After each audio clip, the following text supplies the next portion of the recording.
Congratulations to the UH Red Warriors for beating the NU Bulldogs 74 to 58. The Red Warriors now at 6-3. We have Coach Jack Santiago, Precious Momoe, and Welo Lingolito. Coach Jack, congratulations for this victory. Thank you. Well, we know na not only once na na-postpone yung game nyo against UP, but twice. So biglang nag-shift kayo ng focus to NU. So, ano yung ginawa nyo adjustments during the week? Well, first of all, nais ko magpasalamat siyempre dun kay Lord, no, for this victory. And then actually yung dalawang postponement ng game namin, parang merong positive side and negative side. Number one, negative because ang tagal namin kumbaga rusty yung mga players namin.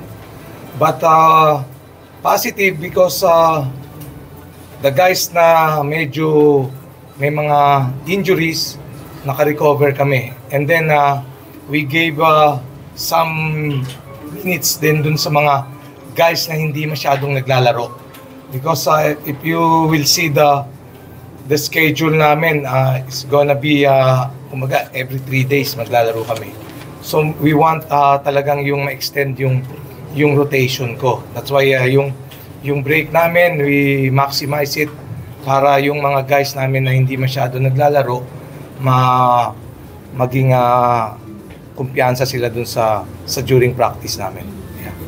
Thank you, Coach Jack. To Precious, you have a double-double performance of 17.7 rebounds and you had 3 assists, 1 steal, and 1 block, and plus 10. So, what is your motivation for your team to bounce back from your previous loss against LaSalle? What is your motivation? I think the loss against LaSalle was the motivation that we need, because I think like we deserve the win.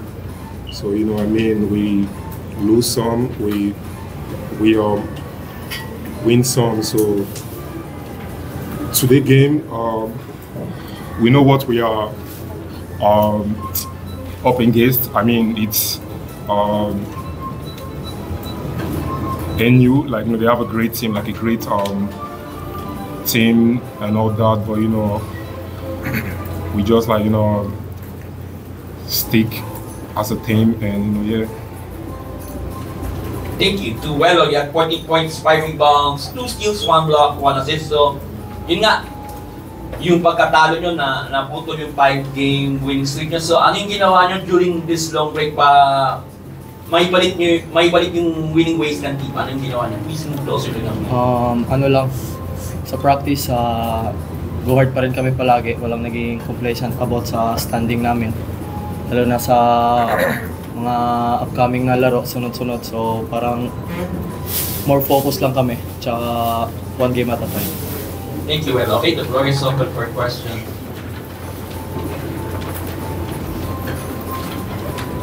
Coach, very open naman kayo sa mga goal niyo this season, which is makapasok sa Final Four. With this win, medyo gumaganda yung pwesto niyo siguro para makakuha nung spot na yun. Siguro ano lang masasabi niyo sa kung paano nilalaban ng team, tsaka ang ganda lang sa yung nilaro niyo kanina, parang very one kayo. Well, number one, tama ka, no? The target of the team is to be in the Final Four. But honestly, with our standing right now, hindi namin kasi iniisip kung nasaan na kami ngayon. Anything can happen kasi if you see the standing, halos magkakadikit lang din naman.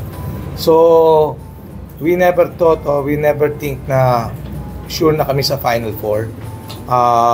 Paghahandaan pa rin namin lahat yung mga makakalaban namin and kumbaga 0-0 kami pagdating ng next game pa rin namin.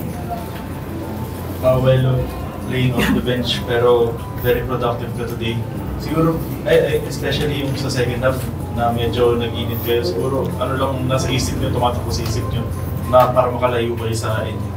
Yun lang, play hard nga. Tapos hindi makalimutan i-enjoy yung laro. Kasi yun nga, parang may nangyayari kanina sa second quarter. So parang nag-huddle kami, nag-regroup kami. So parang pinapagaan namin yung vibe sa loob ng court para yung rest mag-follow sa mga ginagawa.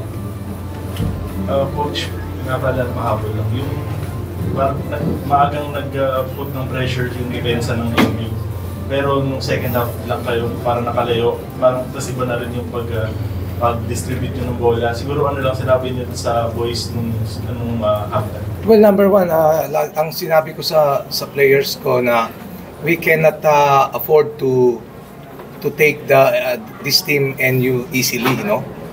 Especially heads ko kay coach Jeff na even though wala siyang FSA, talagang lumalaban yung team niya. And I've been watching his game, talagang hanggang last minute lumalaban yung team. So, ang instruction ko sa boys na hindi kami po pwedeng maging complacent against NU. Maybe this game is no pressure na sa NU. But yun ang nakakatakot yung wala ng pressure, kumbaga laro lang ng laro. That's why ako ang binigay ko sa instruction sa boys is to have a good start talaga. We cannot have a flat start. Yeah.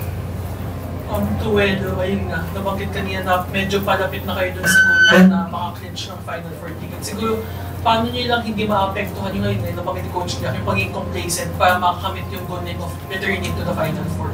Siguro yung mindset namin, 0-0 ulit. One game at a time nga, sabi kanina. So, parang every game is important talaga. Kaya, yung goal namin sa Final Four, start namin yun sa practice, go hard, lahat. Siguraduhin lahat makafocus kasi every game is important. For you, Precious, during the 14-day break or 2-week break for the matter, how did you improve on your own personal game? Because today you had a double-double again. How did you improve on your game during that long break before this game? I work every day. We all work every day. There is no break, so yeah, just like I'd work every day like. Coach, siguro at this position where the team's at, what concerns you, I guess? Are there any worries for you with the team moving forward on how you can finish the rest of this season? Well, number one, I pray na my players to be 100% healthy because you see yung aming schedule, no? We will play this coming Wednesday and then sa weekend ulit.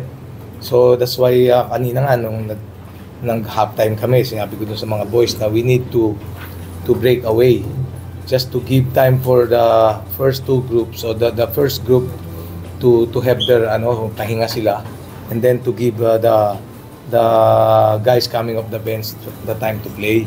Kasi we cannot afford na same personality, same players yung maglalaro ng heavy minutes come next game. We want fresh legs. We want new players to rise. Yeah. For Precious, you had the moment with John earlier in the game. You were motioning to your head like focus. I guess just can you talk about that moment and what are you expecting of your teammates in terms of their mindset during the ball game? Honestly, it's nothing serious. I was just trying to bring him up and all that. I was trying to make him focus on the game, So yeah, it's all love, Nothing serious yet. Coach, how does it help you, I guess, work on the mindset with the players, knowing that you have a leader like Precious who is always conscious also on the court to bring his teammates to where he wants them to focus? Yeah, honestly, actually, I'm so grateful kay Precious kasi not only in actual game but even in practice, talagang siya yung nagko-call ng attention dun sa mga players, sa mga teammates niya na he thinks hindi nagpe-perform or medyo alam mo naman ngayon may mga players tayo na medyo tamad din, di ba? So ako very happy ako that Precious is doing his job talking to those players, and yung nangyari kanina siguro maybe it's a wake-up call to us na talagang kailangan magtrabaho and even yung mga NBA teams naman nagkakaroon din ng ganyan, but at the end nagbe-benefits pa rin yung team. So medyo pangit tingnan. We are on national television, but down the stretch, it helps the team. You saw the changes naman happens nung second half, no. Talagang everybody wants to play. Yeah.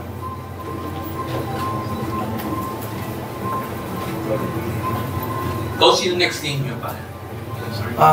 Sabi nila Adamson daw, yeah. So, ito na tayo, nasa bandang dulo tayo. So, ano yung mindset ng team right now?